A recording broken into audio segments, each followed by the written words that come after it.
The Brewhouse was created to capture and share with you the long history of the Genesee Brewery. But the brewery itself isn't half as interesting as the beer and the people who make it. Visit GeneseeBrewhouse.com.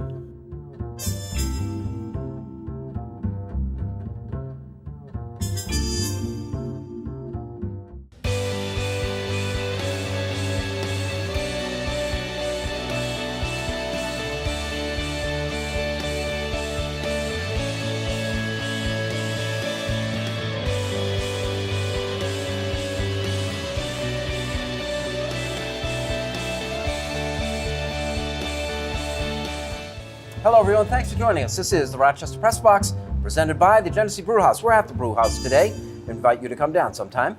It's a great place. Mike Danger, good to have you back in. Thanks for Been a having while. me. ESPN Appreciate Rochester. Mike Catalana, co-host. Good to have you back, too. Yeah. It's been 9 weeks since you and I did the show together. Well, I was here for most of them. Good point. It's been so nice. Pat Duffy, what do you... Oh, that's nice. No, I What met do you with got? him. Opening day this week for the Red Wings. This is my favorite jacket of all time from Ebbets Fields Flannels. It's a ground screw jacket from the 1950s from Rochester. You have the 8222 on it, which a lot of people don't now know what that means. Oh, I'm actually going to tell you about it at the end of the show. Wow. Right Look at after this. It's like he's a professional or Mike, something. let's hop to the NCAA basketball tournament. Do you miss the fact that Duke's not in the Final Four? No, I miss the fact that my 4 teams in my bracket aren't in the Final Four, and I think a lot of people will still watch just out of curiosity. The NCAA doesn't have any problem with what basketball has become, right? Like, we as fans might have a harder time rooting for a team that doesn't really have any continuity from year to year. But where the NCAA needs to worry is if a guy like Zion Williamson and more guys like him bet on themselves and bypass the experience of going to college, rather go to the G League like we saw Darius Baisley do when he decommitted to Syracuse last spring. You know, if you get enough of that happening, then maybe you have a movement where people want to see these prospects play in the G League versus the NCAA. But I don't think that matters. And I don't think enough players are going to do that where the NCAA is ever going to feel any kind of pain from stars not being in the Final Yeah, and Four. I don't think that kind of thing's going to hurt college basketball. It's such an interesting thing with Zion and Duke. First of all, I think they were a flawed team all year. Very talented, but flawed. I didn't think Mike Krzyzewski did a great job with this group. He never got them to play differently than they played. They could not shoot the ball effectively, and it cost them. Look, they could have lost the last 2 games before that, and they ended up holding on, and then they end up getting beat. The numbers probably would be a little bit higher. Zion is the rare star of a player in college basketball these days at his level. And it's interesting, he should have probably been allowed, obviously, to go right to the NBA with his talent level coming out. But look at how much bigger he is now.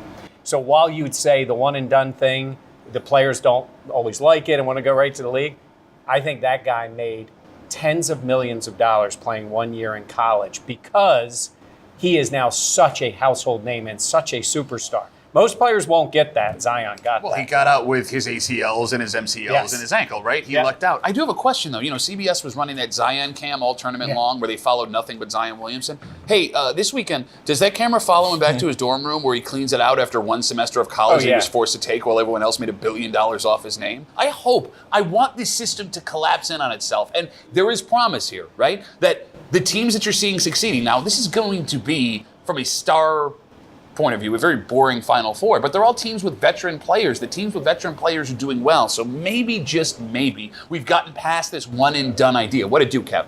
5 McDonald's All-Americans on the roster? And, okay, it was fun to watch, but they're not going to win a national championship. This system is a joke. Everybody knows it's a joke. Amateur basketball is dead, and the NCAA continues to make millions, billions of dollars. We off don't these care. guys. We'll continue to No, watch I it. care. Yeah. I watched strictly for Zion and Duke. That's why I was watching this. I'm going to be honest with you. I don't really care about the end of this tournament anymore. Well, the thing about Zion is, like I said, he is a beneficiary of it because of the way he plays, his personality. I don't see why anybody wouldn't root for that kid. I like watching him play. I think he's going to do well in the NBA. It'll be an adjustment, but he's so physically talented. He's got the drive. He's got the personality. All those things will be good.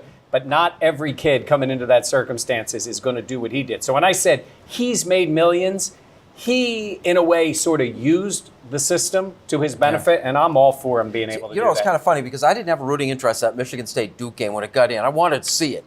And I think Michigan State's an exceptional team and maybe the exception to the rule. 5 minutes in, I wanted Michigan State because they were playing basketball. It was pass, fast break, work the ball around. And Duke was just come down, give it away. And it was so much better basketball that way. Yeah, thought. I think they did play better. That's what frustrated me a little bit about watching Duke. And I watched them a lot of times during the year, and I kept thinking, they're a flawed team. And a lot of people jumped in during the tournament and just assumed Duke was going to make it. And I'm thinking, did you not watch the games? I mean, Syracuse beat them, was competitive with them twice, beat them with Zion on the court. And we know Syracuse was a pretty mediocre team this year. And we saw them struggle with Wake Forest, lose to North Carolina. It's not stunning they're not there. Would it be cool to see them? That'd be fine. But I think they'll still have a good Final Four. This is the Rochester Press Box, presented by the Genesee Brewhouse. We are at the Brewhouse talking Bills next.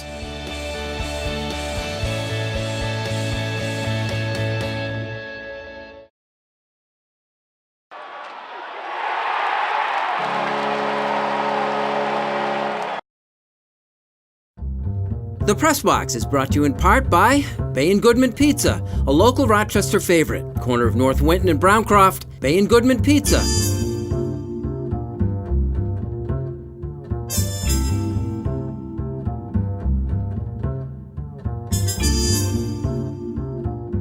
Welcome back. Thanks for joining us. The Rochester Press Box from the mighty Genesee Brewhouse. When the Buffalo Bills drafted Josh Allen, there was all this talk. It was Josh versus Josh. And I thought the majority of people at the time the Bills took Allen would have taken Rosen and preferred that they took him. Yeah. You know, a year later, I don't know that the Bills are getting enough credit for having done the right thing. Well, at the moment, it's the right thing. And that's not a slight against Josh But Rosen. Rosen's going to get traded. He might, lasted and he 1 may year. end up being in a much better circumstance. And we don't know what this year and the next year are going to show with these guys. I do think Josh Allen, in many ways, is just a good fit with the Bills. His personality, the way he works, the way he relates to people. But if Josh Rosen gets in a better circumstance and starts chucking passes and he's very accurate, it's going to look a lot different. But to your point, I think it's now become, since the draft is long gone, it's going to be more Darnold and Allen because they're in the same division, going to play each other twice a year.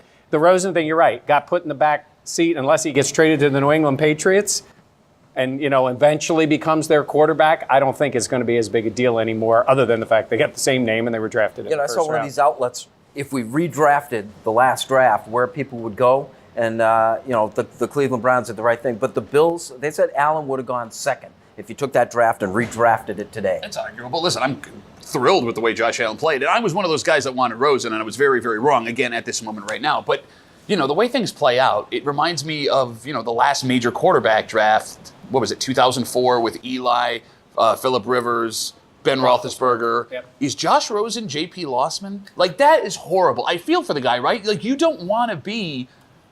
Well, someone's The other got guy. to. Someone's got to be. But even going back to 83, you know, Jim Kelly, Dan Marino, Ken O'Brien, and then...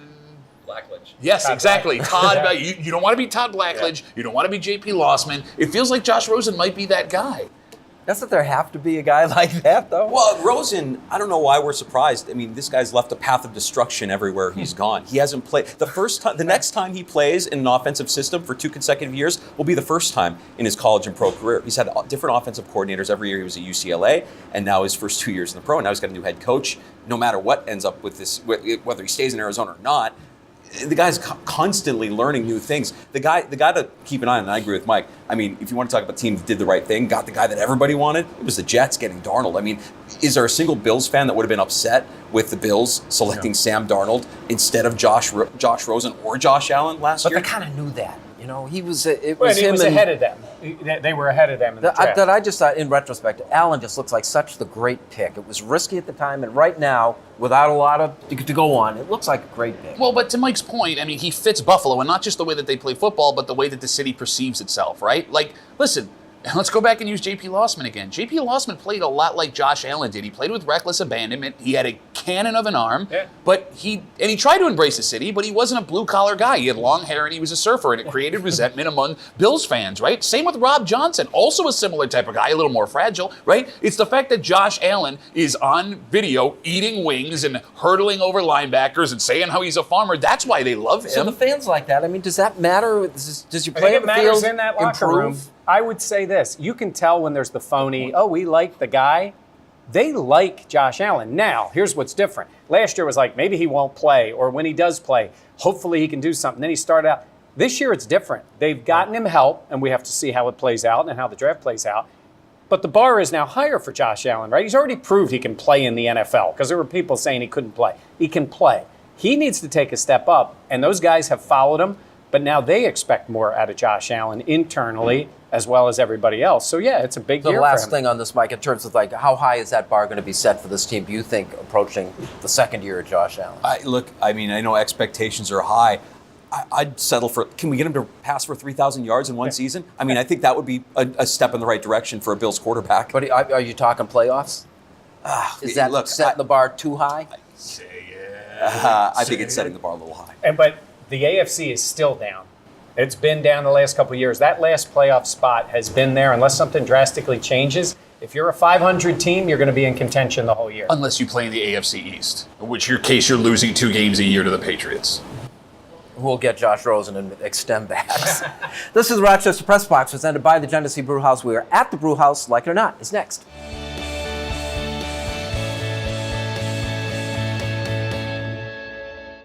Here's the Press Box trivia question, brought to you by Market View Liquor, where exceptional customer service meets an extensive selection. Jefferson Road at 390. Today is all about belief. Right? It's not enough for me to believe it. It's not enough for Coach Hill or Coach Barsham to believe it. You have to be the ones that believe that you are capable of running the way that we all know you are capable of, and that those negative thoughts that are coming into your head, you can acknowledge and push away. What's your response to them going to be? 5 more meters, 5 more meters, 5 more meters.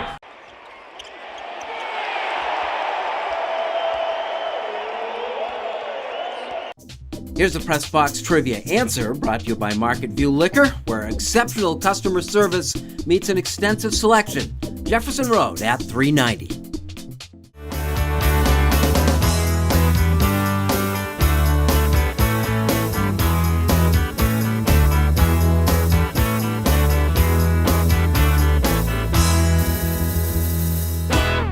Welcome back. Thanks very much for joining us. From the Genesee Brew House, this is the Rochester Press Box. Like it or not, the demise of the AAF.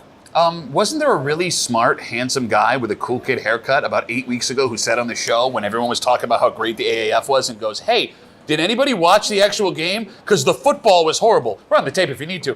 Yeah, you saw this coming, right? Like, the football wasn't good. You can have your TV deal. You can have your starter merchandise sponsorship. You can have Bill Polian and Mike Singletary and the old ball coach Steve Spurrier. Product's got to be good. I don't want to watch 15 to 7 games. I don't want to watch 9 to 12 games. And your biggest name prior to Johnny Manziel can't be Trent Richardson. It was going to fail. And I think it shows that minor league football does not have a space in America. I want you to think about this real quick.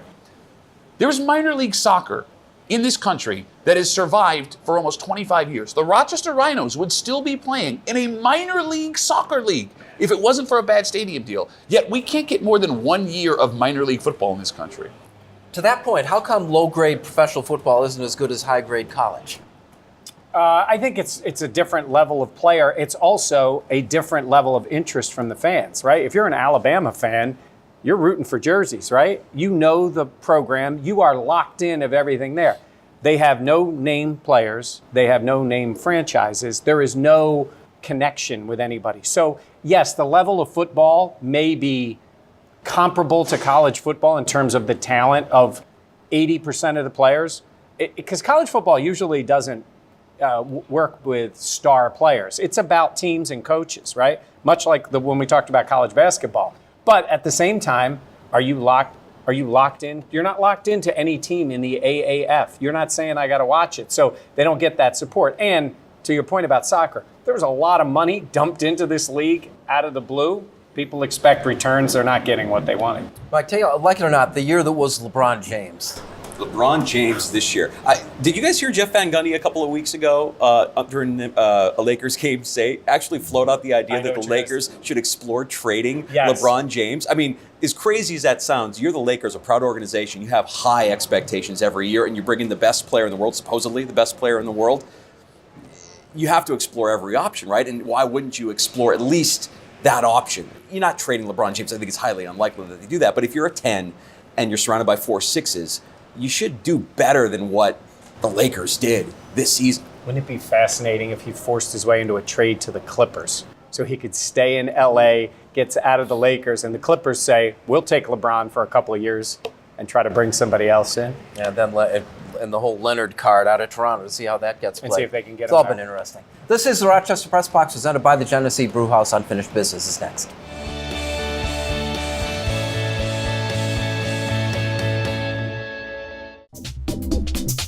And now here's this week's MVP Experience Stat of the Week, brought to you by Sport Clips, where it's good to be a guy. No appointment ever needed. Came now to Eichel. He floated one. Make a Dunkin' run for a $2 pick-me-up and avoid the afternoon drag. Should have got one for John. Yeah. Sorry, John. It's okay. Get a $2 medium cold brew from 2 to 6 p.m. Try it a new delicious chocolate cherry. America runs on Dunkin'.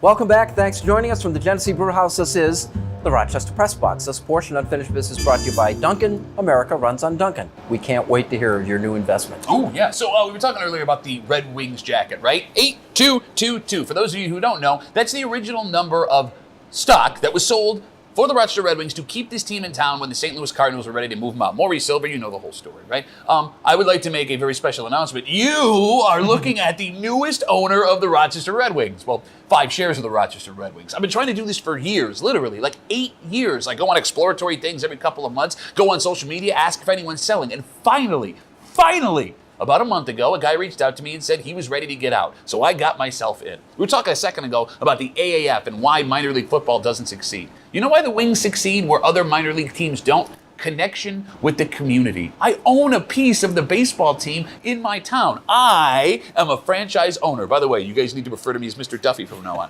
But what I'm saying is, as if the Red Wings don't put on a great enough show and make you feel connected, I now own part of that team. I've never felt cooler in my life. I know that's a low bar, but there is nothing better than what the Red Wings have to offer the folks of Rochester, and I am happy to now be a tiny, tiny part of it. So what are you going to do? You're going to go in there and change a few things, right? Well, you know, I've seen some things. Be careful of the athlete who gets labeled the leader by example. Listen, you're going to hear your athletes and your coaches say a lot of things, and you can read between the lines when they say what they say. Anthony Davis didn't get traded to the Lakers, and, you know, it is what it is. Well, what he's saying is, it's BS. I really want to play for the LA Lakers.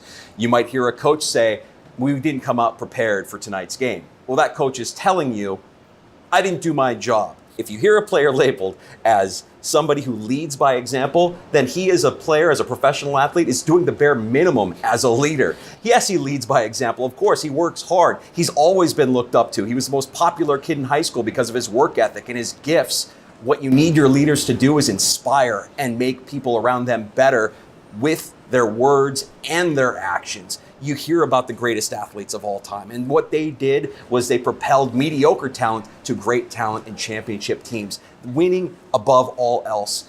They don't just lead by example, they're furious if they lose, and you want your professional athletes on your favorite team to be more than just a leader. It's like a passive-aggressive term. Like you call a guy, you know, leader by example means you're not a leader. That's right. Exactly. So are they going to be looking at the Red Wings to their new owner now to see? He's leading by example right now. Well, yeah, I'm wearing the jacket. Yeah, It's but an he's also example. got a big mouth. Well, that's true. I'm right here. John Calipari knows how to play the system, right? He's the first guy to really figure out the one and done, used it to his advantage, and we know the guy knows how to get paid. Even when he's in trouble with the NCAA, he gets paid. But he pulled off the move of moves. You saw what Nate Oates did, but Nate Oates is an up-and-coming coach. He's making so much more money. It was his chance to make a move. He had a buyout. He took it to Alabama. UB's mad. But what about what Calipari did? He had this contract that goes to 2024 with Kentucky. He's making more than $8 million, almost $9 million total compensation. And he goes and talks to UCLA because he can. And UCLA starts talking to him about money. Oh, and Kentucky hears about it. And they come back and say, we gave him a lifetime contract. Pumped up the money a little bit more. Calipari sits back and then has the nerve to say, where else would I rather coach? I don't know, maybe UCLA where you try to get more money out of them. And it makes the point about the amateur athletes, like we talked about before, even more absurd. The guy's going to make $9 million a year coaching Kentucky when his players, we know, get the free education for, as Pat says, 1 semester, and then they're out the door. The system's broken, but Calipari knows how to play it better than anybody. And yet at the same time, he's probably worth every penny. For what they bring in for the money, he's worth the money. But then there's the other point where you say he's worth the money in that sense. But man, that is kind of slimy. He's worth the money. He's worth the money. The kids that come in are worth the money. He's just a guy in a slick suit. What a scumbag. Well, to Bill's point, though, he's worth the money because Kentucky continually makes well, look at what Syracuse just made this year. $30 million from basketball. It's to put him in if you're an athlete. It ain't broken for the exactly NCAA. Right. The system ain't broken for the NCAA. This is the Rochester Press Box presented by the Genesee Brewhouse Unfinished Business, and some was brought to you by Duncan. Thanks for coming back in, Mike. It was good to see you. Appreciate it. You look good in a suit coat. Mike? Thanks for being here. Mr. Duffy. Congratulations. Thank Mr. you. Duffy. Thank you. I appreciate that. Thank you for joining us. We'll see you next week with the Rochester Press Box.